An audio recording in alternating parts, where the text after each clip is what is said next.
여기 앞에 보이는 이제 그 사진에 보면은 상당히 많은 사람들의 이름이 있죠.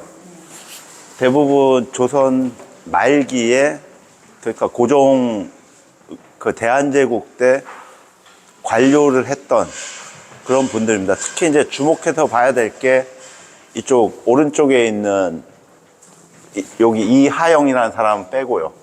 이쪽에 있는 그 내용을 보시면은 맨 위에 이제 칙명이라고 했습니다. 칙령은 왕의 명령입니다. 그리고 그 밑에 뭐라고 썼냐면은 남여 혁파. 혁파라고 그러면은 뭘 갖다가 없애버린다는 얘기죠.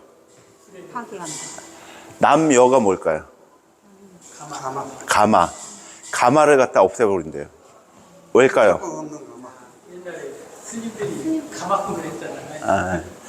그런데 그거는 스님들이 그 가마를 매는데 아무나 그냥 막 저게 한 게 아니고 이제 나라에서 오는 그 높은 사람, 그리고 지방의 그 지금으로 따지면 이제 뭐 도지사급 그 정도 되는 사람들이라든지 아니면 시주를 갖다 굉장히 많이 한 이 지역 유지들을 위해서 스님들이 직접 가마를 메고 저기 어디야, 주암, 낙수 거기서부터 해가지고서 이렇게 모시고 왔다는 그런 얘기가 있어요. 그런데 송광사는 어떻게 보면 비교적 양반이었어요. 왜냐? 그래도 여기는 저기 어디야, 오대산이나 뭐 그런 데처럼 이렇게 산이 가파르고 지리산 어디 절처럼 뭐 그렇지는 않았거든요. 그나마 조금 낫긴 했는데 그렇다고 그게 뭐 좋은 거라는 그런 생각은 아니고, 그거는 스님들이 신분이 낮아서 그 가마를 맸던 게 아니라 일종의 예우 차원이에요. 그 관료들에 대한 예우 차원. 지금도 그러잖아요. 지금도 만약 대통령이나 장관이 어디 지방 저기 어디야, 군청이라든지 아니면 도청 같은 데 가면은 의전이라는 걸 하잖아요. 그 의전의 일환으로 보시면 됩니다. 그런데 이제 조선 후기 들어서 이 의전 자체가 굉장히 변질이 돼가지고 그 막말로 막 그냥 개나 소나 다 막 그렇게 요구를 하고 안 해주면 막 이렇게 윽박지르고 하는 그런 안 좋은 사례들이 굉장히 많이 있었거든요. 그 송광사도 사실상 남여를 갖다 가마를 이렇게 메고서 가는 거는 스님들의 의무가 아니에요, 원래는. 그냥 예우 차원에서 그렇게 했던 게, 그런 얘기 있잖아. 한 번의 선의가 두 번, 세 번이 되면 뭐가 되죠? 의무가 되잖아. 의당 그렇게 해야 되는 걸로. 그렇게 굳어져 왔던 일종의 악습이죠, 악습. 그걸 갖다가 왕의 명령으로 없애버려라. 그래서 실제 이 칙령이 내려오자마자 송광사에 있던 그 가마들 한 곳에 모아놓고 다 불질러 버렸다고 합니다. 아픈 역사이기는 하지만은 그게 스님들이 신분하고 어떤 영향이 있었던 건 절대적으로 아니라는 사실, 그것만 기억해 주시면 되겠습니다.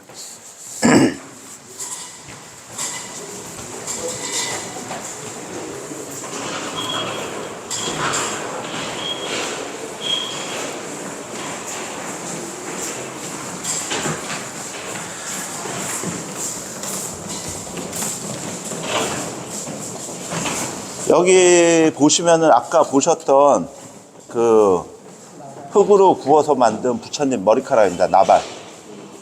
그리고 요 옆에 보면은 작은 나발이 있죠. 이거는 그 구리 합금, 청동으로 만든 그 나발이거든요. 굉장히 작죠.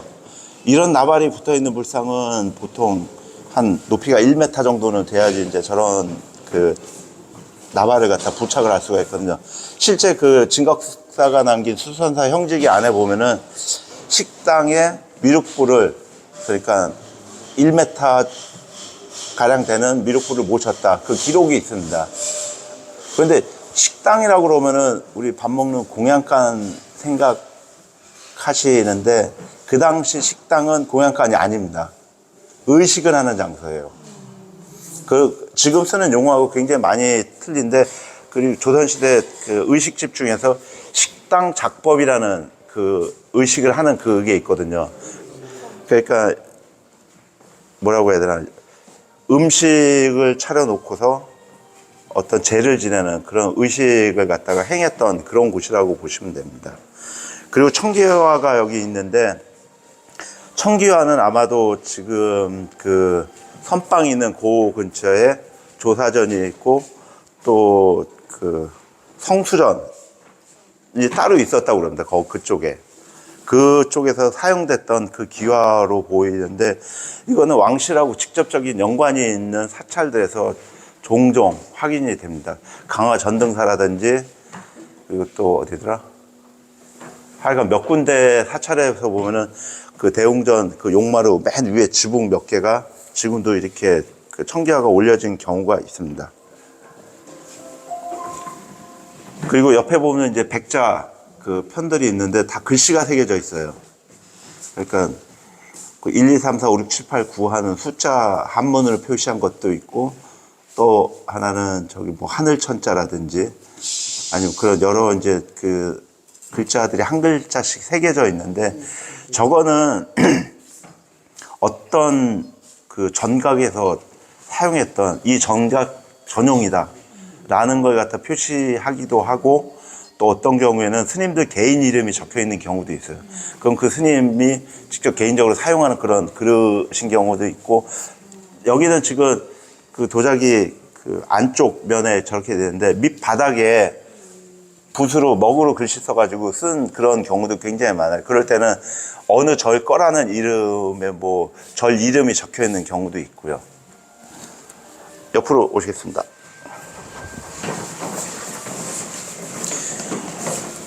여기 있는 기와들은 지금 앞에 보시다시피 8차 중창하면서, 8차 중창할 때가 여기 주암댐 건설공사하는 그 시기하고 맞물리거든요.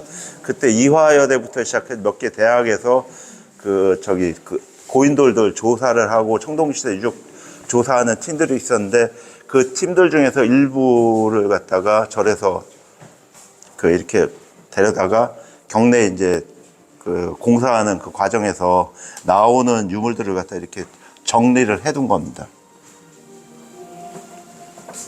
보면은 뭐 백자부터 해가지고 청자 그리고 분청사기까지 쭉 이제 그 확인이 됩니다. 또 옆으로 이제, 그리고 저런 토기들은 절에서 사용했던 것이에요? 아니면 절에서 직접 만들었던 것이에요? 사용했던 겁니다. 그런데 묘하게도 절 근처, 큰 절 근처에 가면은 조선시대 때는 도자기 만드는 그 가마들이 있어요.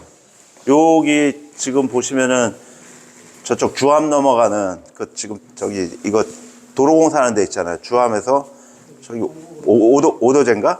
그쪽 넘어간 길. 그쪽에도 보면은 그 조선시대 때 가마터가 몇 군데가 있어요.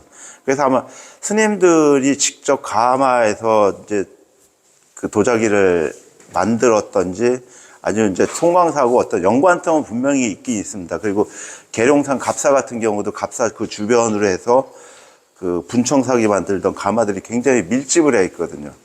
그래서 절하고는 어떤 식으로든지 연관이 있었던 걸로 그렇게 이제 보입니다. 그거는. 조선시대 그 풀정책에 보면 절에서 이제 아까 이제 가마 이야기도 나왔지만 이 도자기도 구워서 공충을 시키는 그런 기록들이 좀 있거든요. 보면. 그래서 이제 절에서도 가마가 있고 도자기를 구웠다는 기록들이 꽤 있더라고요. 절에서는 직접적으로 도자기보다는 기와가 주류를 이루고 있고, 도자기는 이렇게 좀 흔치가 않아요. 저희 근처에서 이제 많이 그 제작을 하고 그러기 때문에 어떤 식으로든 절하고는 연관성은 있었을 겁니다. 그거는. 여기 있는 게 이제 조계산 사적비인데, 이거 말고 그 보조 국사비가 지금 부도전에 같이 있죠. 그거는 고려 때 아니라 이 사적비 만들 즈음에서 다시 만든 겁니다. 원래 보조 국사비가 따로 있었어요. 그런데 언제인지 모르지만은 그게 없어지고 여기 보시는 1678년 그 즈음에 다시 만듭니다. 그거 옛날 그 기록을 그대로 다시 새겨가지고서. 그러니까 아마 이 절 주변에 잘 찾아보면은 보조국사비가 있었을 거고, 또 저 위에 감로항 같은 경우 원광국사비도 그 1700년대 다시 만들거든요. 원래 있었는데 그 주변에도 어떻게 잘 찾아보면은 그 비편들이 있기는 있을 겁니다. 아마 2년 닿으시면 누군가는 보시게 될 겁니다.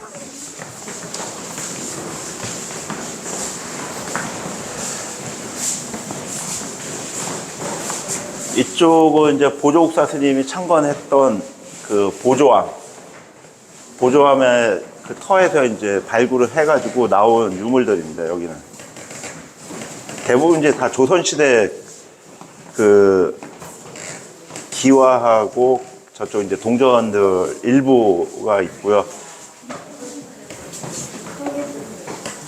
그리고 이쪽에 이제 가운데 와 보시면은 시루가 있습니다. 여기 시루가 있는데, 이 시루가 원래 여기 지금 보면 부도함에서 사용했던 시루가 아니에요. 딴 데서 사옵니다. 여기 보시면은 그 내용은 이제 자세히 적혀 있는데,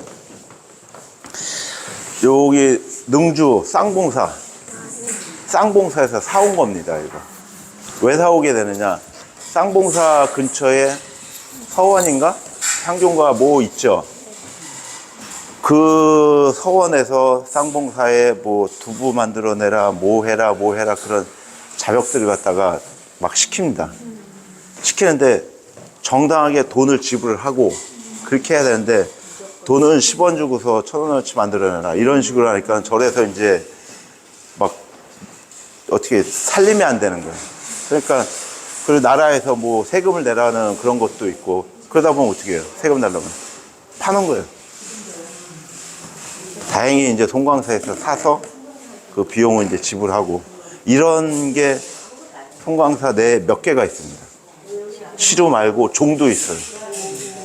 종은 저기 그 고흥 저기 어디야 금탑사 종이 있는데, 그 종도 금탑사가 굉장히 살림살이가 어려워서 송광사에 팝니다. 그것도 가져온 게 있고요. 이쪽으로 이제 쭉.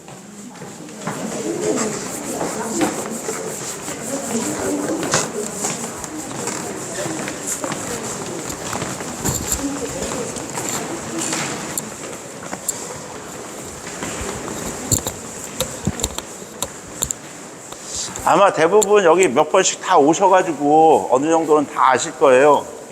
그래서 뭐 따로 뭐 긴 설명은 안 드리고요.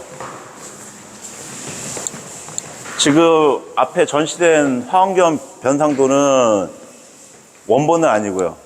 2년, 3년 전에 모사를 해가지고서 지금 전시를 하고 있는 겁니다. 잘 아시겠지만은 화엄경 변상도는 송광사에서 그린 게 아니에요. 저기 동봉 무등산에 보면 지금은 절은 없어졌는데 안심사라는 절, 거기서 그려가지고서 송광사로 이안을 해온 겁니다. 아마 송광사에서 이 그림을 그릴 만한 어떤 장소라든지 어떤 상황이 잘 안 되니까는 그 안심사에 이제 그림을 그려달라고 해서 거기다 이제 그림 그리는 스님들한테 부탁을 해서 거기서 그려서 송광사의 화엄전에 봉안을 합니다. 그런 경우는 굉장히 많아요. 여기 송광사 같은 경우도 산중 암자 중에서 청진암에서 그 그린 그림을 보조함이나 아니면 은저감이나 다른 암자에 이렇게 봉안하는 경우도 꽤 많거든요. 그러니까 그 주변 상황이나 여건에 따라서 이제 그 그린 장소가 틀리는 경우가 종종 있기는 있습니다. 이제 쭉 가시다가 이제 요번 특별전 관련해 가지고 말씀을 드리도록 하겠습니다.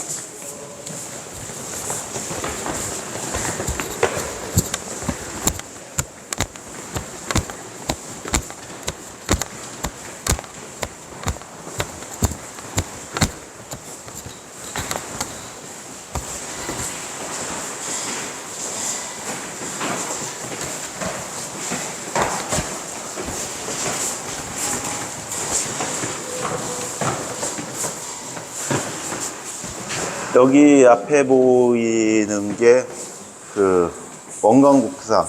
원광국사 맞죠? 원광국사죠. 원호국사. 원호국사하고 이제 여기 있구나. 원호국사하고 관련된 그 서류입니다. 원호국사 그 집안에서 그 데리고 있던 노비들을 송광사에 이제 다 귀속시킨다는 그 내용들이 쭉 적혀 있습니다, 여기. 그리고 여기 이제 도장이 보이는데, 도장 같은 경우는 거기 보시다시피 국왕, 부마 고려 국왕인이 이렇게 찍혀 있는 거고요. 그리고 이쪽은 송광사에 있는 자료들인데, 그 송광사하고 이쪽 주암이나 아니면은 여기 서남사하고 그 산송문서, 그러니까 일종의 토지 분쟁이 일어나가지고 그거에 대해서 이제 나라에서 해결해 달라고 이렇게 이제 다 공문을 보내고 받고 했던 그런 내용들입니다. 옆으로 가시죠.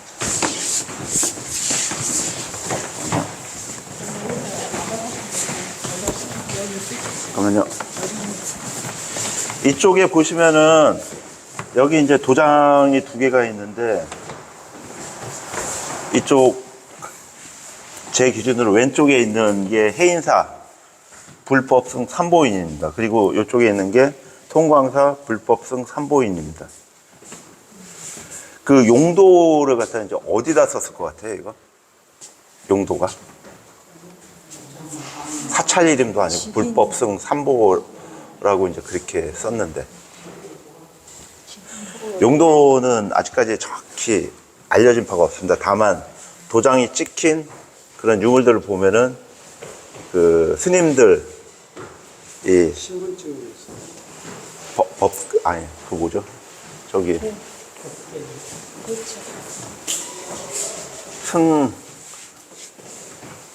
승적 도첩도 아니고 이게 갑자기 생각이 안 나네. 개첩, 맞아요, 개첩. 개첩에 이제 찍어준 사례가 이제 굉장히 많이 있는데, 그것 말고도 책에도 찍힌 경우가 있어요. 근데 책에 한 번만 딱 찍힌 게 아니에요. 한 책에 여러 번을 찍은 게 있어요, 그 안에다가. 왜 그랬는지는 저도 최근에 들어서 이제 조금씩 확인이 되는데, 불상 복장에 넣는 책에서 그런 도장을 찍은 게 굉장히 많이 나와요. 그렇지 않은 경우는 보통 그 맨 첫 장에다가 절 이름이 있는 도장을 한번 딱 찍고 끝나거든요. 그런데 이상하게도 어떤 책들을 보면은 이런 삼보인이라든지 아니면은 승계보인이라고 네 글자가 적힌 그 도장을 갖다가 책 안에 여러 번을 찍습니다. 좀 이따 보면 저쪽에 이제 문서 하나가 있는데, 거기도 보면은 하나의 문서에 열 몇 번을 도장을 찍습니다. 그런 경우가 있고, 또 여기뿐만이 아니라 지금 이 옆에도 보면 도장들이 몇 개씩 찍혀 있는, 물론 이제 소속이 이제 다른 그런 경우도 있는데, 이거 말고도 도장을 갖다 굉장히 많이 찍습니다. 그 같은 도장을. 그리고 지금 여기 있는 해인 사건은 천순 원년이라고 그래가지고 1457년 조선 세조 때, 그 세조 때 해인사 대장경 인출하면서 아마 그 나라에서 주었던 그 도장 같습니다. 그리고 이쪽에 보면은 도장이 세 개가 있죠. 이게 승보종찰, 법보종찰, 불보종찰, 삼보종찰을 의미하는 그 도장입니다. 그 여기 보면은 법종찰 원장인 법종찰 총섭인, 불종찰 원장인, 그리고 승종찰 원장인. 불보는 어디죠? 통도사. 승보는? 법보는? 해인사. 그런데 우리 삼보사찰이 언제부터 그렇게 사람들한테 삼보사찰이라고 불렸을까요? 정확히 모르죠. 대부분은 요 근래 그렇게 뭐 일제시대 때나 그 즈음에 그렇게 많이 붙인 걸로 그렇게 알고 있는데, 정확한 기록으로는 1700년대부터 삼부사찰 얘기가 나옵니다. 예. 그리고 이 도장은 나라에서 직접 준 거예요. 나라에서 예조해서 만들어가지고. 그게 무엇을 의미하겠습니까? 나라에서 삼보정철을 인정을 하고 있다는 얘기예요. 대략 시기적으로는 1800년대 그 즈음으로 지금 보고 있습니다. 그러니까 불교가 전에도 얘기했지만 뭐 천민이었다, 이거는 그 아예 근거도 없고, 이런 유물로 봐서도 말도 안 되는 얘기예요. 그거 자체가. 이제 옆으로 넘어가겠습니다. 그러면 왜 저걸 세 개를 다 여기서 갖고 있어요? 아니요, 이거 빌려온 겁니다, 2개. 빌려온 겁니다. 예. 하나만 송광사 거고요, 2개는 빌려온 거예요. 이쪽에 있는 인장함들은 해인사하고 이제 통도석 거. 근데 이 인장함들도 절에서 만든 게 아니에요. 나라에서 인장을 갖다 보낼 때 이 함에다 넣어가지고 그렇게 보냅니다. 특히 이제 여기 그 통도사 같은 경우는 상어 가죽으로 만든 외피를 입힌 인장함입니다. 이거. 그리고 저쪽에 보면은 해인사 같은 경우는 그 황동으로 만든 인장함인데, 저기는 굉장히 그 정교하게 여러 가지 문양들을 많이 새겼고요. 잠시만요.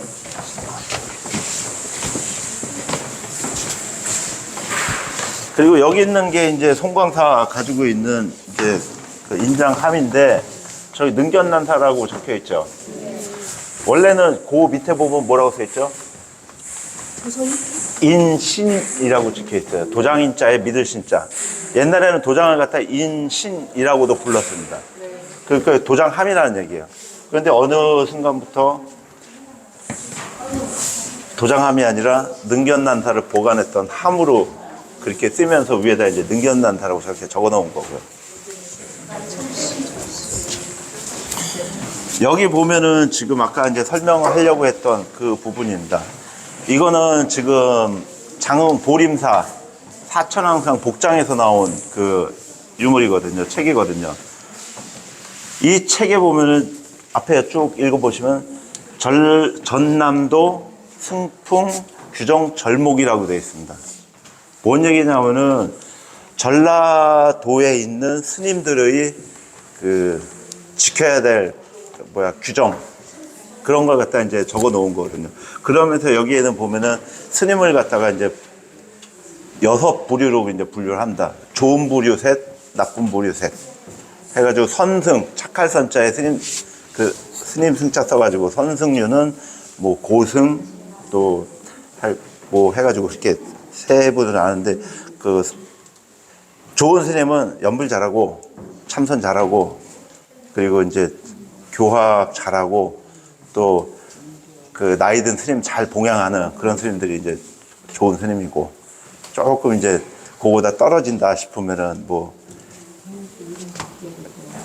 의식 아니가 복장이 불량하다든지, 아니면 뭐 일반인들이 안 쓰는 그런 이상한 걸 갖다 뭐 착용을 한다든지 하여가, 그리고 뭐 거리에서 뭐 이상한 일을 하는 그런 스님들이 이제 나쁜 스님이라고 이제 구체적으로 이제 적어 놓은 건데, 이걸 어디서 작성을 했냐면은 절에서 작성한 게 아니라 관아에서 작성합니다. 여기 전남도, 그러니까 저기 어디야, 그 관찰사에서 이제 작성을 해가지고 각 사찰에 배포를 합니다. 그리고 이쪽 맨 끝에 있는 거는 열성어필 어첩이라고 그래가지고서 태조부터 시작해가지고 그 10분의 아니야, 10분이 아니라 태조부터 시작해가지고 정조까지인가 그 왕들의 필적을 갖다가 목판에 새긴 걸 이제 찍어가지고서 첩을 만든 거거든요.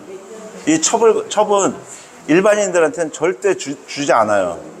그 특별한 어떤 그 기관이라든지 개인한테 주는데, 이것도 함부로 주는 게 아니고 왕의 도장을 찍어서 그렇게 배포를 합니다.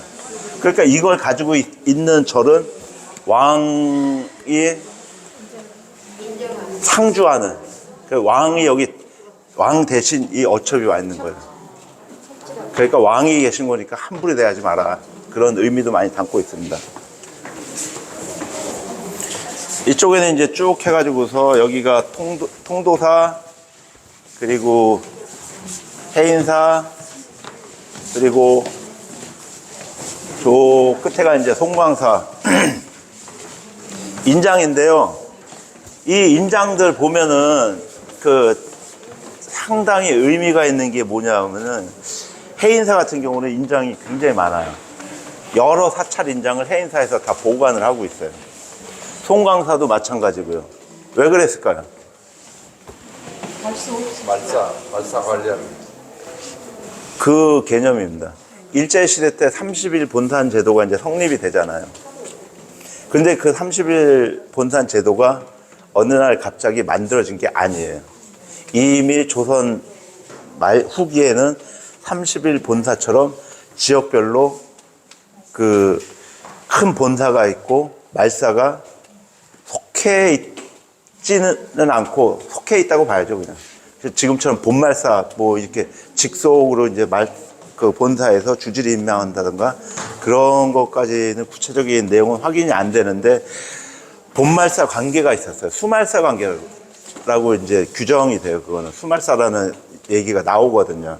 그래서 여기 해인사가 보관하고 있는 인장들 사찰 중에는 현재 직지사나 통도사나 아니면은 저기 어디 쌍계사 다른 본사의 말사 도장도 여기에 있어요.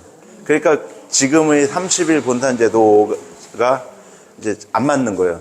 그렇다면 그 이전에는 30일 본산 제도 말고 지역에 따라서 수말사 제도가 있어서 그 수말사에서 그 말사들을 어느 정도 관리 내지는 어떤 보고 체계를 갖다 갖추고 있었던 거예요.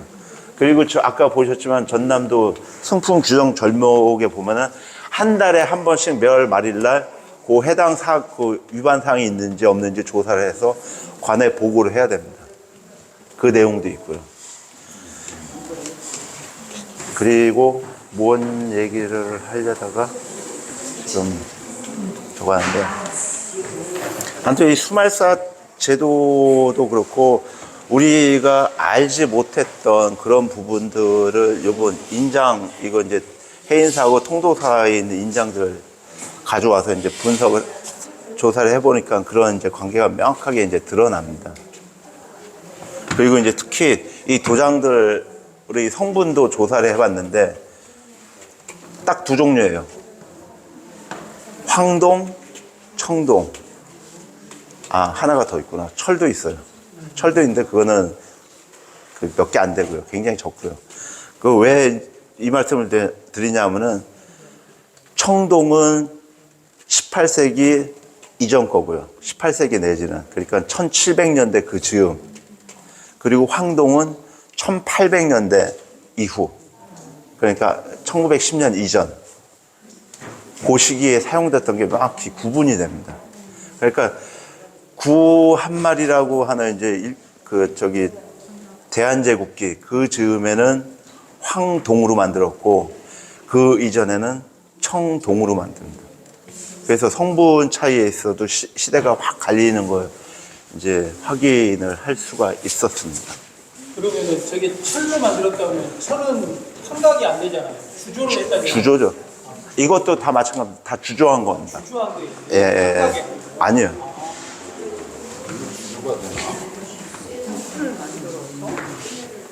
쇠물을 그 합금 물을 부어서 이제 그렇게 만드는 거죠.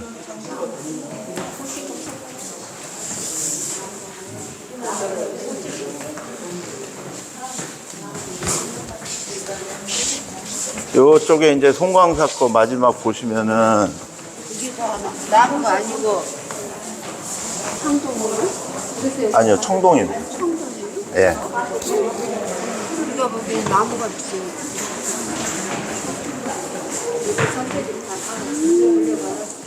예, 굉장히 여러 사찰들이 있습니다. 지금 저기 금성산성에 있는 그 보국사 거기 것도 있고, 처음에는 저는 이 사찰 도장들이 왜 이렇게 많이 여기에 다른 사찰께 와 있나 한 게 혹시 스님들이 이렇게 모으신 거 아닌가 그 생각까지 했었거든요. 그렇다고 보기에는 뭔가 좀 이상한데 요번에 전시를 하면서 보니까는 이게 다 송광사하고 직접적으로 연관된 그 사찰들이었더라고요. 송광사에서 관할했던 사찰. 그래서 여기는 지금 현재 있는 사찰도 있지만은 없는 사찰도 있어요. 저희 곡성에 가면은 그 태안사 그 뒤편으로 해서 있었던 대흥사라는 절이 있어요. 거기도. 거기 그 대흥사라는 절 도장도 있고, 또 그리고 전주 완주에 가면은 그 완주 송광사 있죠. 그 근처 산에 있는 원암사라는 절이 있어요. 그 절 것도 있고.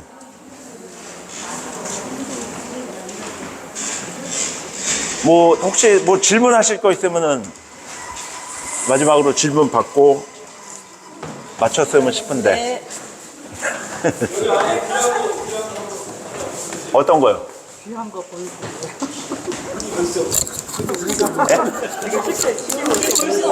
쉽게 볼 수 없는 거. 아, 이쪽으로 오세요.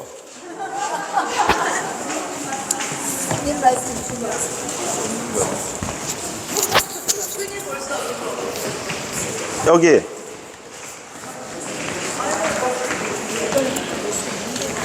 이거는 아마 나이 드신 분은 쌍봉사에서 보셨을 거예요. 쌍봉사 그 저기 어디야 지장전 명부전에 있던 그 동자상이거든요. 동자상이 굉장히 이쁘고 귀여운데 여기 자세히 보시면 아주 숨겨진 숨은 그림이 있어요. 이 동자상 안에 호리병하고 복주머니가 있어요. 찾아보세요 한번. 허리병은 여기 옆에.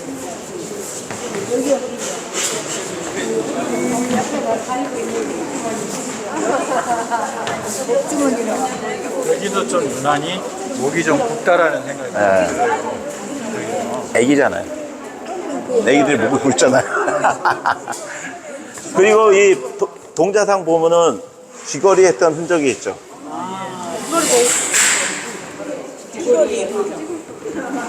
옛날 사람 기분했지. 그리고 이 동자 입고 있는 옷 보면은 그 꽃무늬 그 몸빼바지처럼 꽃무늬 바지. 네. 동자상에 왜 저리 풀이 났어요? 뿔이 아니라 머리카락을 이렇게 묶은 거예요. 상투. 예.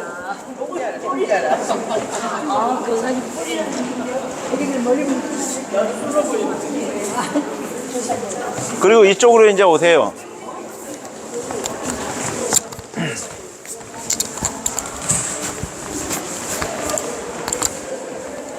이쪽에 오시면은요, 여기 지금 불상, 그러니까 관세음 보살님이 한 분, 두 분, 세 분이 계세요. 여기 있는 관세음 보살은 전부 다 원래 송광사에서 봉안했던 보살상들이 아니에요. 여기 보시다시피 저기 어디 벌교 진광사, 그리고 여기는 벌교 개흥사, 저쪽은 모산 사잠에 모셔져 있던 거예요. 그런데 어떤 이유인지 모르겠는데 아마 절이 폐사가 되면서 불이 나거나 그러면서 그 절에 남아있던 게 송광사로 옮겨온 그런 대표적인 사례가 되겠고요. 그리고 여기에 벌교 개흥사 불상 보시면은 지금 옆에 뭐 이상한 종이가 있죠? 꽃갈. 저게 뭐에 썼던 건지 아세요? 이렇게 비싼 위에다 네. 저만식 할 때 부처님 저만하기 전에 머리에 씌우죠. 바로 그거예요. 그런데 보통 저 부처님 머리에 씌우는 꽃갈은 저만식 끝나면 다 태워버려요. 태우는 게 보통인데 이상하게 이 보살상만은 저 꽃갈을 그대로 접어서 여기 후렁통을 감싸서 불상 복장에다가 같이 넣어버린 거예요. 그래서 이게 지금 1680년도에 그 불상을 만들었는데 그 당시 복장 의식 내지는 저만 의식을 어떻게 했는지 볼 수 있는 아주 거의 우리나라에서 유일하게 남은 겁니다. 343년.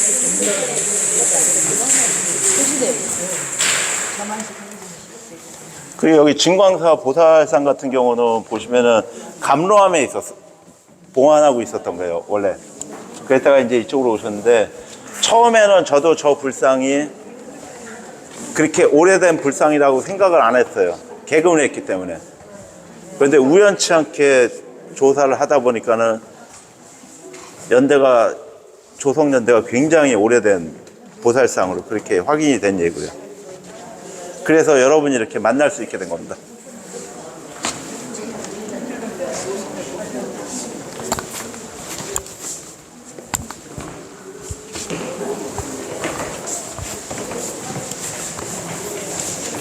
그리고 여기 계시는 여기 모산 사자암 보살상 같은 경우는 아마 그 사자암이 폐사가 되면서 송광사로 오게 되긴 됐는데, 그러면서 이제 이와 연관된 유물이 하나가 송광사에 같이 더 옵니다.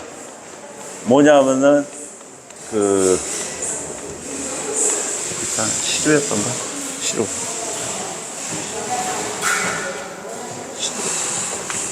종이라고 되어 있는 종. 종종. 예. 그 사자암에 있었던 동종이랑 같이 오게 되거든요. 아마 이것도 송광사에서 그 절이 폐사되면서 살림이 어려우니까 동종을 사오면서 돈을 지불을 하고 불상도 같이 그렇게 모셔왔던 걸로 그렇게 보입니다.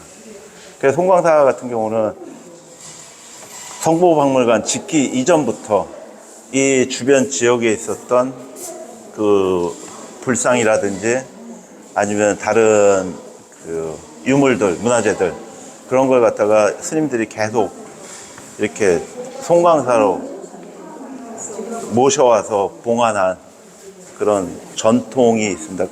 그렇기 때문에 유교 때도 아마도 박물관을 갖다 제일 먼저 짓지 않으셨을까.